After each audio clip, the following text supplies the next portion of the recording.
There are moments in WWE that fan will never forget, moments that sent shockwaves through the entire corridors of WWE, but this moment that got fans talking is the sudden disappearance of the Tribal Chief form action. Now everyone is asking, where is the Tribal Chief? The WWE Universe is in chaos after Roman Reigns mysteriously disappeared from action, no statement, no warning. And into this chilling silence, Seth Rollins and Paul Heyman have stepped forward, not with concern, but with mockery and betrayal. Flashing lights strobed through the backstage corridors of Monday Night Raw. Not from cameras, not from pyrotechnics, but from the emergency exit signs glowing over a hallway Roman Reigns never walked through. The Tribal Chief was supposed to be there. Scheduled. Promoted. Marketed. But as the cameras rolled and chants echoed through the arena, the man who built the island of relevancy was nowhere to be found. And nobody, not Paul Heyman, not Solo Sikoa, not even Triple H, was offering answers. It began with whispers. Crew members muttering in hushed tones near production trucks. An unmarked black SUV parked and then vanished before Reigns ever stepped inside the arena. Medical staff on standby, but not for the show. For someone important. Someone who, according to a senior official, wasn't in the right headspace to go out there. And within hours, the silence was deafening. Roman Reigns had disappeared. What followed was chaos. Masked and calm, Seth Rollins opened the show with his usual bravado, draped in a golden jacket, his laugh echoing through the speakers like a hyena at a funeral. But it wasn't just a show. He stood in the center of the ring and said what no one else dared. Your Tribal Chief, your almighty head of the table, couldn't even show up. He's not just missing, he's running. The crowd popped. Some with cheers. Others in stunned silence. Behind him stood Paul Heyman, not flustered, not mourning, but smirking. The same man who once held Roman's title with trembling reverence now held the mic like a dagger. What he said next didn't just shift the narrative, it shattered it. Ladies and gentlemen, my name is Paul Heyman. And I regret to inform you that the so-called Tribal Chief is no longer in command. He left his post. He left his family. And I'm here to confirm, this empire? It doesn't need him anymore. The arena gasped. It wasn't just a heel promo. It was a declaration of war. For months, Roman Reigns had stood at the peak of WWE, undisputed, untouchable. But insiders now say the weight of that throne may have been too much. Reports leaked that the night before SmackDown, Roman suffered what sources are calling an emotional and physical burnout. He allegedly walked out of a closed-door meeting with WWE executives, slammed a dressing room door, and vanished. He was last seen pacing in the parking garage. No security. No entourage. Just a man, alone, staring at the shadows like they were chasing him. Meanwhile, Heyman and Rollins wasted no time. On SmackDown, Seth strutted into the ring with Roman's catchphrases, mocking them, distorting them. He said he'd take his seat at the head of the table since the Tribal Chief was too weak to sit at it. Then, Paul Heyman did the unthinkable. He pulled out Roman's symbolic lei, once draped over the shoulders of champions, and dropped it in the ring like a corpse. We are no longer bound by false kings, he declared. We serve the ones who show up. The Bloodline faction, once unified, fractured instantly. Solo Sikoa, reportedly blindsided by Roman's absence, was said to have refused Heyman's phone calls. Jacob Fatu was pulled from the SmackDown taping without explanation. Even Zilla Fatu was said to be furious backstage, demanding to know where his cousin was. One WWE official said, no one saw this coming. Roman always had control. But now, no one knows who's running the show. And yet, Seth Rollins did. He didn't just fill the vacuum left by Roman, he weaponized it. In interviews, Seth began referring to himself as the savior of WWE. He posted cryptic tweets, no kings. No chains. No bloodline. Just war. Fans speculated it was more than a jab, it was a clue that Roman's era was being buried before his body was even cold. Behind the curtain, questions mounted. Did Roman walk out? Was it medical? Was it mental? Did WWE ask him to step away, or did he choose exile on his own terms? Some say the pressure finally cracked him. In the weeks leading up to his disappearance, Roman had been unusually quiet. Gone were the signature backstage segments, the cinematic promos. His locker room door was often closed. Reports say he showed signs of severe exhaustion, snapping at agents, skipping rehearsals, retreating from even his closest allies. One producer described it as a man unraveling quietly, hoping no one noticed. But someone did. Paul Heyman, the man who had once stood beside Brock Lesnar, then knelt before Roman Reigns, saw the shift coming. And this time, he chose survival over loyalty. Sources now confirm Heyman had been meeting privately with Seth Rollins weeks before the disappearance. No cameras. No scripts. Just strategy. They had watched Roman grow isolated, paranoid even. They knew the empire was fragile, and when it collapsed, they were ready. The WWE Universe wasn't. Fans erupted on social media. Some demanded answers. Others mourned the fall of a character they had worshipped for 3 years. Hashtags like #WhereIsRoman, #BloodlineBreaks, and #Heyman the Snake trended within hours, but perhaps the most haunting comment came from a backstage source close to Roman's camp. He gave everything to that character. He became the tribal chief. But when the camera stopped rolling, he didn't know how to be Joe anymore. Roman Reigns, the man, not the myth, was gone, and Seth Rollins was rewriting the story. Backstage morale fractured. Some superstars reportedly refused to participate in Bloodline storylines without Roman's presence. Others saw the moment as an opportunity. Bronson Reed, now aligned with Rollins and Heyman, delivered a brutal on-screen attack on Jimmy Uso, sending a message to anyone who still considered Roman the boss. Heyman watched from the ramp, expressionless. The man who once whispered into Roman's ear during every promo now whispered in Seth's. Finish what he couldn't. No official statement was released by WWE. No update on Roman's condition. Triple H, when asked during a press junket, responded only with, "Roman Reigns is taking time. That's all we can say right now." But the time away spoke volumes. And those who feared the worst couldn't help but wonder, was Roman's reign over for good? Meanwhile, Seth Rollins declared a new era.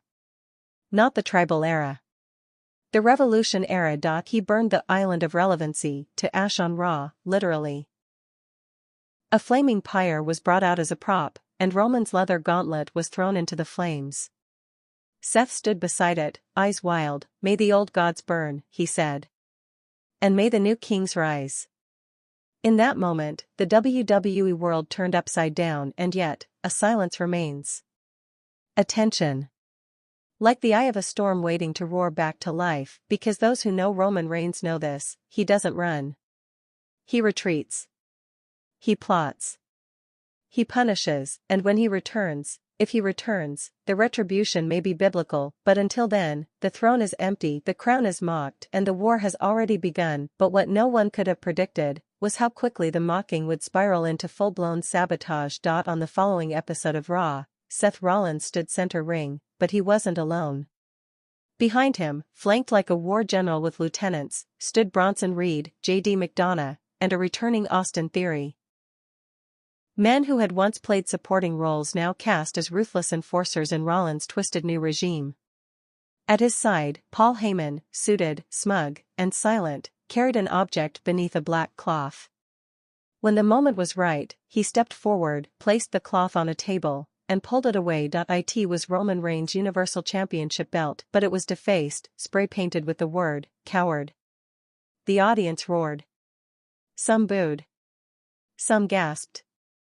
And others cheered, because even in betrayal, there is spectacle. And no one understood that better than Paul Heyman. Seth lifted the mic, his tone colder than ever. "This is what's left of your tribal chief. A relic. A memory. A ghost that couldn't handle the pressure. And this is what happens when false gods abandon their followers." He pointed to the defaced title. "We don't wait for kings to come back. We crown new ones." Backstage, cameras caught Sami Zayn shaking his head, pacing. Kevin Owens refused to speak. Cody Rhodes reportedly left the building early, after refusing to be included in a segment that would disrespect Roman's legacy. But the disrespect was far from over. Heyman, speaking with a venom not heard since the early days of ECW, addressed the camera directly. For years, I believed in Roman Reigns. I believed in the greatness of the tribal chief. I believed in the bloodline. But what happens when your leader abandons you? When he disappears without a word? When his empire starts rotting from within? You don't wait. You rebuild. You pick up the pieces. You find someone stronger, smarter, present. He turned to Rollins. You find the Messiah. It was more than betrayal. It was a transfer of power, coordinated, premeditated, and public. And yet, even as they danced on Roman's metaphorical grave, there were those who weren't ready to let go. JUSO, noticeably absent for weeks, posted a cryptic Instagram story, a black screen, one word in white letters, soon. It sent fans into a frenzy. Was Jay planning a retaliation? Had he spoken to Roman? Was there still a loyal core somewhere in WWE waiting for the tribal chief's return? More importantly, would Roman even want to come back to the world he helped build, only to watch it be poisoned? Because the poison was spreading fast, Paul Heyman and Seth Rollins began reaching into SmackDown. Adam Pearce, under pressure from Triple H, allegedly approved cross-brand appearances to shake things up. But insiders say this was more than just storyline expansion, it was Rollins' slow-motion coup. A hostile takeover of the Bloodline's turf, and it worked. Tama Tonga, once fiercely loyal to Solo Sikoa's faction, was rumored to have taken a meeting with Heyman. Jeff Cobb, previously aligned with Jacob Fatu, was noticeably absent from recent Bloodline vignettes. And whispers emerged that Heyman was quietly assembling a new Shield. Not the one Roman built with fists and justice, but one forged in manipulation, opportunism, and disdain. Then came the Real shot across the bow. On a somber episode of SmackDown, Michael Cole opened the show with a chilling update. WWE has received no official communication from Roman Reigns or his representatives. He has missed 2 scheduled appearances, and no medical clearance has been provided. At this time, we do not know when, or if, he'll return. The statement sent shockwaves not just through the WWE Universe, but through the locker room. Because for years, Roman Reigns had been the axis around which WWE revolved. Pay-per-view cards. Storyline builds. Merchandise. Ratings. Without him, the entire structure looked unstable, which is exactly what Seth Rollins wanted. In a backstage segment later that night, Rollins looked into the camera, laughing with cruel intent. No one's coming to save you. Not Cody. Not Jay. And especially not Roman. He had his chance. He had the whole damn world at his feet. And you know what he did? He leaned forward, he cracked. And then, in the quiet that followed, he whispered, "And when he's ready to come back, we'll be waiting." The screen faded to black. Back in real life, reports began surfacing of Roman Reigns undergoing what was described as a private wellness evaluation outside of WWE. A former producer close to Roman's team leaked that Reigns was dealing with deep emotional fatigue, worsened by backstage political tension and personal grief. Rumors swirled about the pressure of maintaining his dominant character. Some claimed he no longer wanted to play the tribal chief. That he'd lost his passion. That he feared becoming the villain in a company that once hailed him as a savior. Even more disturbing, a source within WWE's wellness department described Roman as burned out, betrayed, and broken. And through it all, Rollins kept mocking. At SummerSlam, Seth walked to the ring wearing a red lei, a black tactical vest, and a wolfish grin. The symbolism wasn't lost on anyone. The message was clear: I'm not just replacing Roman. I'm erasing him. But history has a strange way of avenging itself, because even in silence, Roman Reigns is still a presence. Still a myth. Still a storm waiting to break. And if he returns, the first blow won't be verbal. It will be war. 3 nights after SummerSlam, something shifted in the air backstage at Raw. Security was doubled. Locker rooms were locked. A memo circulated among WWE officials: no media. No leaks. Be alert. No one knew why, until one cameraman caught a blurred figure walking past the loading dock. A broad-shouldered man in a hoodie, flanked by two security guards, disappeared into the shadows. Fans watching the footage frame by frame would later swear they saw it, the unmistakable tattooed arm. The aura. The silhouette. Roman Reigns was in the building. But he didn't walk through the entrance. He didn't show up in the ring. No music hit. No pyro. No proclamation of dominance. He stayed in the shadows. Watching. Listening. Waiting, and that terrified Paul Heyman more than any beatdown ever could. Heyman, who had spent the last 3 weeks ridiculing Roman's absence, now grew noticeably paranoid. In backstage segments, he stuttered. He rushed his words. He started looking over his shoulder. The bravado that once dripped from his every syllable dried up. Because if the tribal chief was back, if even a whisper of his return was true, then everything Heyman built with Rollins was at risk. Seth, however, remained defiant. On Raw, he stood tall again, mocking the rumors. You think he's gonna come crawling back? You think Roman Reigns has the guts to face the fire he left behind? Nah. He's a ghost now. A memory. A statue we tore down with our bare hands. He paced, intense. I took your crown, Roman. And Paul? He's not your Wiseman anymore. He's my weapon. We didn't just survive without you. We evolved. But the crowd didn't react the same way. There was no roar. No cheer. Just a low, expectant hum, because they'd seen the footage, because they could feel it, and because when Roman Reigns returns, he doesn't knock. He breaks the door down. That night, the broadcast ended in chaos. The camera cut to black too early. An unscheduled segment was yanked at the last minute. WWE's official Twitter posted, then deleted, a message that read, "He's watching." No name. No context. Just a warning. The following morning, internal WWE Slack messages leaked to the dirt sheets. One line stood out, Roman Reigns is back in the loop. No further clarification. But it was enough to send fans and wrestlers alike into panic or prayer. Backstage, tension peaked. Jey Uso flew to Orlando unannounced. Jacob Fatu refused to cut a planned promo on Roman. Even Solo Sikoa, once the enforcer of the Bloodline, now walked the halls with silent unease. His allegiance hanging by a thread. And Seth, he kept going, but the cracks had started to show. In a rare off-script moment on Raw, when fans started chanting "Roman's gonna kill you," Seth hesitated. He smirked, but his eyes didn't match. He brushed it off with a laugh, but the camera caught the subtle twitch in his jaw. Because even the self-proclaimed Messiah knows, mocking a man is one thing. Mocking a monster who's biding his time is suicide. Then, the first message dropped, not on television.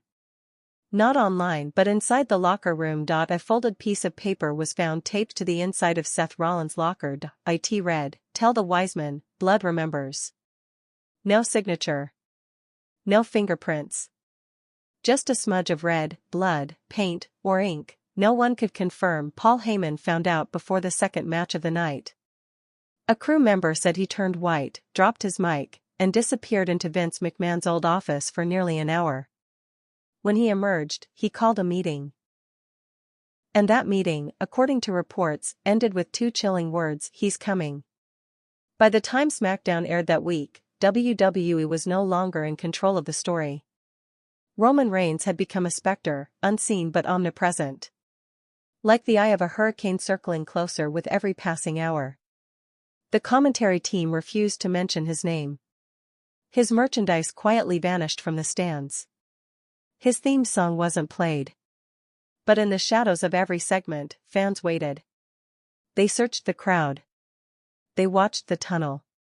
Every flicker of movement became a potential return. Then came the glitch. At the end of a Rollins segment, as the cameras cut to black, the feed suddenly flickered. Distorted audio. White noise. Then a single frame froze on screen. Roman's eyes. No music. No context. Just his stare. And a whisper layered under static, "This is not your kingdom."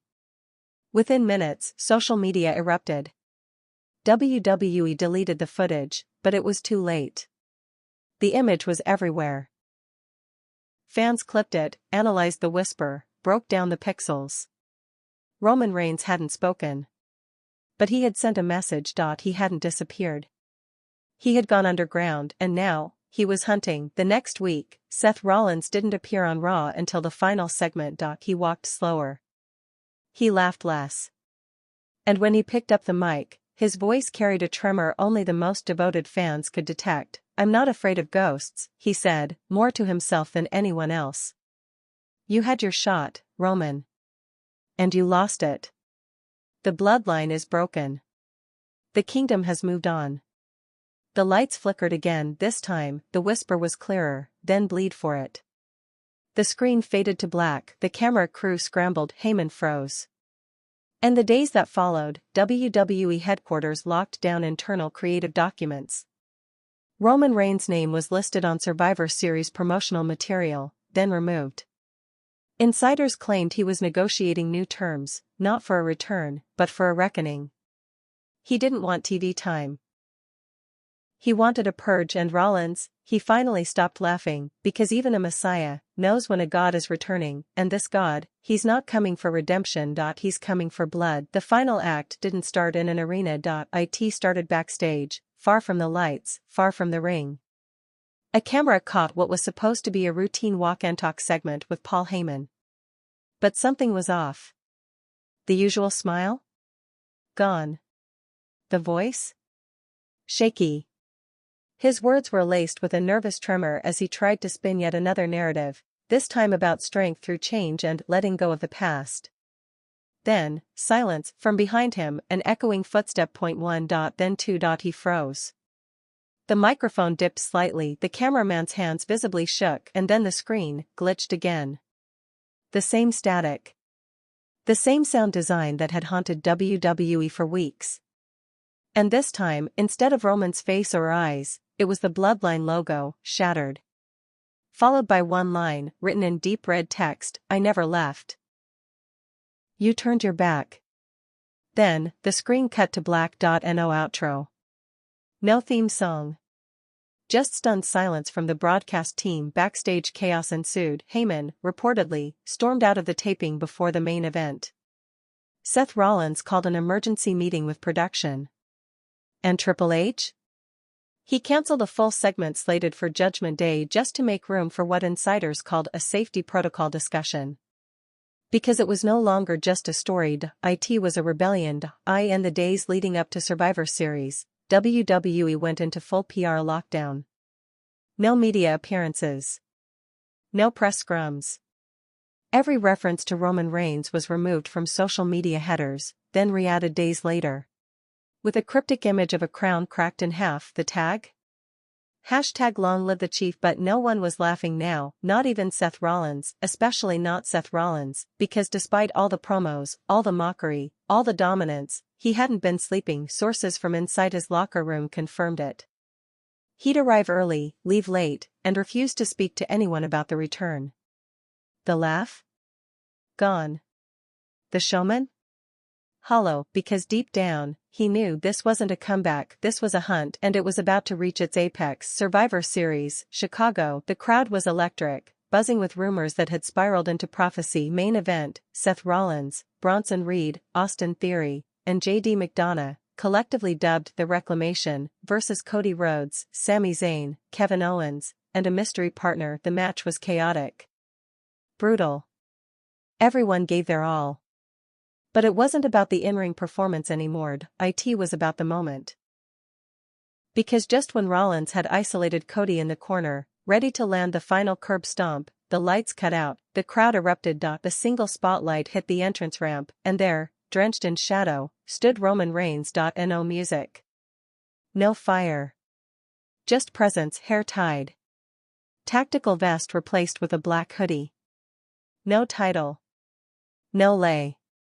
Just his eyes, dark, steady, and merciless. Rollins backed into the corner, mouth open, whispering, "No way. No, no." Roman marched, not to the ring. To the commentary table. He grabbed a headset and without emotion, simply said, "He doesn't get to finish this story." He stood up, climbed onto the apron. Rollins turned to flee, but Cody stopped him. Crossroads, Roman stepped between the ropes. The crowd screamed. Rollins crawled backwards like a wounded animal. Roman grabbed him by the jaw and whispered something only the camera could catch. "You mocked the throne. Now kneel." Then he speared him, not for victory but for silence, and in that silence, he stood tall. As the crowd roared, Roman Reigns didn't pose. He didn't acknowledge. He didn't shout. He stared into the hard cam and said one final line before fading into the crowd: "The chief never disappears. He just watches who's disloyal." The screen cut to black, and in that moment, the WWE Universe knew this wasn't the end of Roman's reign. This was just the beginning of his vengeance, and the Bloodline was about to be reborn in fire. The world had just watched a king return.